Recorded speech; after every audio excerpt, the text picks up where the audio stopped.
So eto mga idol, ngayong May 16 sa Pilipinas, sa Marine Corps Sport Bonifacio, Taguig Philippine Navy Gymnasium Jurado Hall, kung saan nakatakdang magkaharap ang dalawang Pinoy boxer na sa pagitan ng rising super bantamweight prospect Carl James Martin at ng veteran boxer Carlo Demecillo na para sa 12 round na bakbakan. Na ayon sa nagdaang pahayag ni Martin sa PSA Forum na bago pa man ang labang ito, ay tinuturing ito ng kampo ni Wonderboy na isang world title eliminator ang nasabing laban kontra Demecillo, na kung saan ngay kung mabibigyan nga daw ito ng pagkakataon sa sunod na laban sa world title ay nakahanda na sila. Nasambit pa ni Wonderboy ay hindi nga daw ito madaling laban para sa kanya, kung kaya't ganoon na lamang ito labis na pinaghandaan si Demecillo. Saad pa nito ay veterano ito sa laban, kung kaya't hindi magiging madali para talunin ito. So malaki respeto dito ni Wonderboy na bagamat undefeated ito at suki naman sa talo ang kalaban,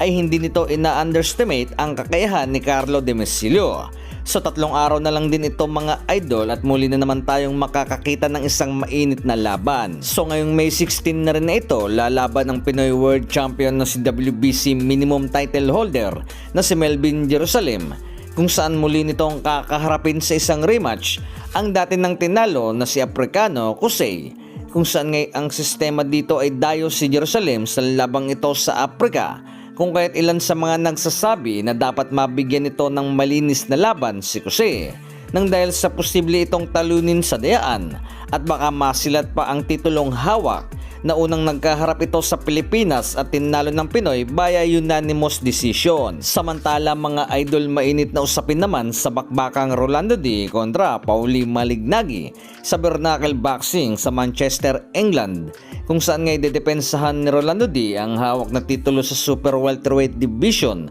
na ito na rin ang unang depensa nito ng kanyang title belt. So dati itong boksingero na dati na rin nagkampiyon sa 2 dibisyon, kung kaya't ganoon na rin kaangas na para sabihin kaya nito si Rolando na bagamat 2 beses pa lamang napalaban sa BKB, nabitbit ang record sa 1 win and 1 loss, ay kumpiyansa ito na kayang silatin sa laban ang dating MMA at UFC fighter at ngayon 6 na beses nang napalaban sa Bernacle Boxing na si Rolando D. So dati na rin naging pahayag ni Pauli Malignaggi ng pasukin ng BKB nang dahil sa 5 round or 7 round at 3 minutes kada round ang laban, na depende ito sa sitwasyon ng laban kung non-title or title fight, na para sa kanya mas madali nga raw sa BKB kumpara sa boxing na halos umaabot sa 12 rounds and 3 minutes kada round, na para bang sinasabi na rin ito na ang kanyang stamina ay pang 5 round na lamang. So magkalayo ang edad ng dalawang ito mga idol, na si Malignaggi 45 years old